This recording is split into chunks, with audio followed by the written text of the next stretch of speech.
আসসালামু আলাইকুম গাইস। আমি রেগুলার ভিডিও দিতে পারি না, আপনারা কিছু মনে করবেন না। কারণ আমার একটা ফ্যামিলি সমস্যার কারণে আমি আমার ফোনটা বেচে দিছি।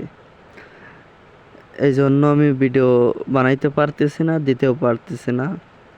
তো এই ভিডিওর মাধ্যমে আপনাদেরকে জানাইতে চাই, তো আমি কুরবানির পর আবার ফোন একটা নিব, নতুন ফোনে একটা নিব, তারপরের থেকে রেগুলার হব।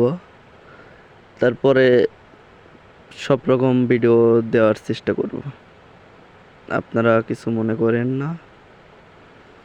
তখন আমি ফুলভাবে ভিডিও দিতে থাকবো। আমার ফ্যামিলির সমস্যার কারণে এই ফোনটা বেশি দিছি, এই জন্য ভিডিও দিতে পারি না। তো আপনারা সবাই ভালো থাকবেন ভিডিওটা, এবং বেশি বেশি করে শেয়ার করবেন। আল্লাহ হাফেজ।